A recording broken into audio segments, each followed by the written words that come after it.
রাধে রাধে জয়নিতাই আমার রাধে মন পরিবারের সকলকে সুস্বাগতম। সকল সাধুগুরু আর শ্রী বৈষ্ণবদের চরণে দণ্ডবোধ প্রণাম করে আমি আমার ব্লগটা শুরু করছি। আজ ব্লগে তোমাদের আমরা যে নগর কীর্তন করেছিলাম সেই নগর কীর্তনের অন্তিম দিনের যে ভিডিওটা সেটা ছাড়া হয়নি। সেই ভিডিওটার সাথে আরও কিছু ভিডিও ভগবানের দর্শন করিয়ে আমি তোমাদেরকে জানাবো যে গৌরাঙ্গ যে পূর্ণিমা, গৌর পূর্ণিমা আর হলো দোল পূর্ণিমা বা দোল পূর্ণিমা, এই দোল পূর্ণিমা বা গৌরাঙ্গ দেবের যে আবির্ভাব তিথিতে আমরা কি কি কাজ করব না সেটা তোমাদের আজকে জানিয়ে দিচ্ছি। অ্যাকচুয়ালি আমার একটু জ্বর হয়েছে, জ্বর ঠোসা হয়েছে জিহ্বায়, তাই কথা বলতে একটু অসুবিধা হচ্ছে। তবু তোমাদের জন্য ব্লগ তো দিতেই হবে, তাই তোমরা সকলে সেবা দর্শন করো, সাথে থেকো, পাশে থেকো, অন্য কাউকে জানিয়ে দিও। রাধে রাধে জয়নিতাই। এর পূর্ববর্তী ব্লগগুলোতে আমি বলে দিয়েছি যে কিভাবে উপবাস করতে হবে, কিভাবে অভিষেক করবে, সবটাই বলে দিয়েছি। আর এই ব্লগে তোমাদের বলবো যে কি কি করবে না। তার আগে বলে দিই আমি যে গৌরাঙ্গ মহাপ্রভুকে, গৌরাঙ্গ মহাপ্রভু শ্রীকৃষ্ণের অবতার নয়, স্বয়ং শ্রীকৃষ্ণ। আর ভাব রেখেছেন তিনি রাধা রানীর, কারণ যে তিনি ভক্ত হয়ে দেখিয়ে দিয়ে গেছেন যে ভগবানকে কিভাবে পাওয়া যায়।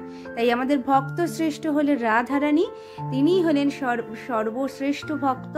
তাই সেই ভক্তের ভাব নিয়েই স্বয়ং গৌরাঙ্গ মহাপ্রভু আমাদেরকে দেখিয়ে দিয়ে গেলেন যে কিভাবে আমরা ভগবানকে পেতে পারি।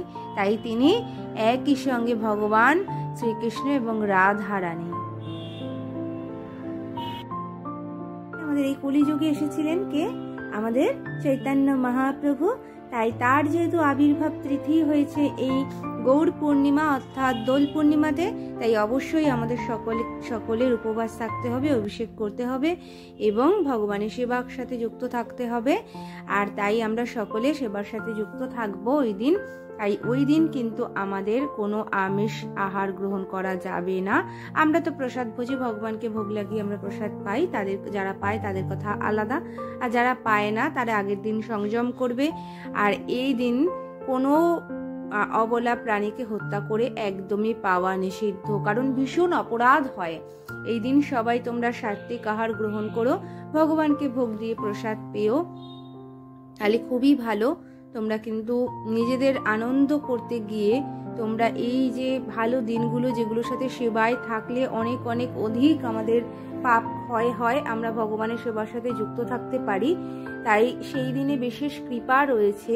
এই জন্য এই দিনগুলিতে তোমরা কিন্তু আমিষ আহার কেউ গ্রহণ করো না, তাহলে কিন্তু ভীষণ ভীষণ ভীষণ অপরাধ হয়। যারা শাস্ত্রগ্রন্থ পাঠ করে না তারা কিন্তু এই কথাগুলো জানতে পারে না, কিন্তু যারা পাঠ করে তারা কিন্তু অতি সহজেই, যে সাধু সন্ত বাবাজিরা রয়েছে তারা কিন্তু শাস্ত্র অধ্যয়ন করে কিন্তু অতি সহজে সকলের জন্য এই কথাগুলো বলে যায়। তাই একটু যদি শুনে চলতে পারো তাহলে এই জড়জাগতিক বন্ধন থেকে এবং এই কষ্টময় জগৎ থেকে আমরা অতি সহজেই পরিত্রাণ পেতে পারি। আর এই ভগবানের কে যে আবিরগুলো নিবেদন করা হয়, সেই আবির কিন্তু কোনো গুরুজন কাউকেই তোমরা শ্রীচরণে তাদের নিবেদন করবে না, কারণ এটা শ্রী ভগবানের চরণেই নিবেদন করো। ভগবানের গালে শ্রী অঙ্গে দেবে, সেই কিন্তু আবির তোমরা অন্য কাউকে কপালে টিকা হিসাবে দিতে পারো, কিন্তু অন্য গুরুজনদের চরণে দেবে না।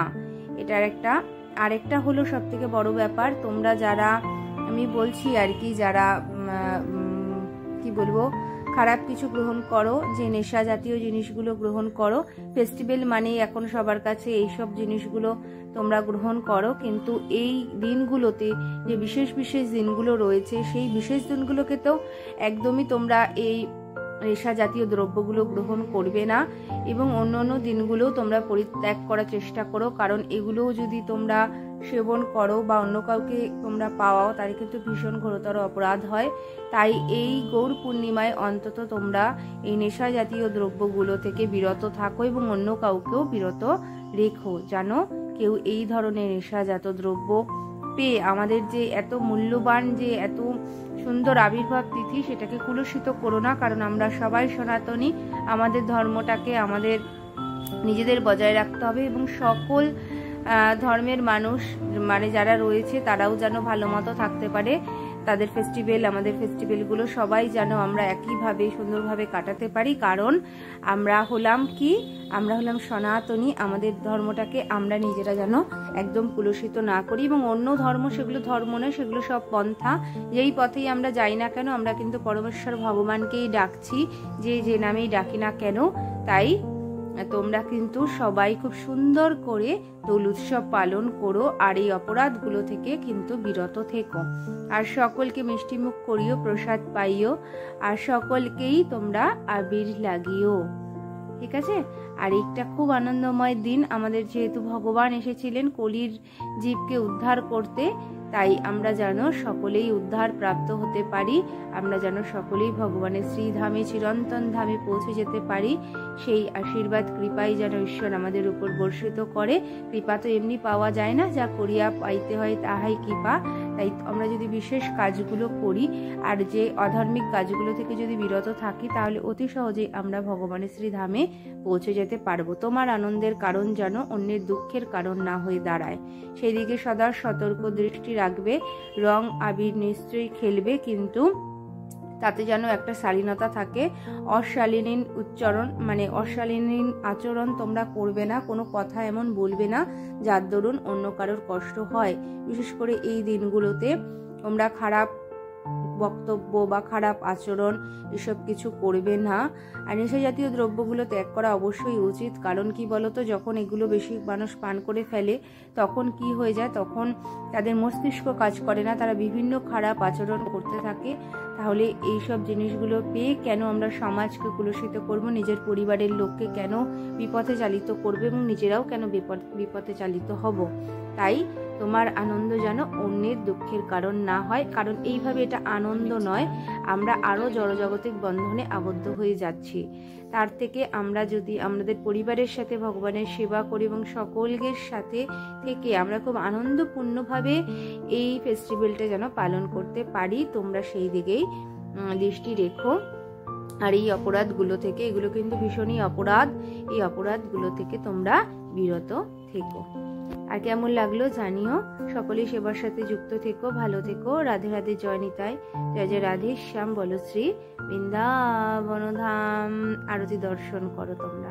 জয় রাধে, জয় নিতাই। সবাইকে গৌর পূর্ণিমা বা দোল পূর্ণিমার অগ্রিম শুভেচ্ছা। সবাই ভালো করে দোল পূর্ণিমা কাটিও। রাধে রাধে, জয় নিতাই।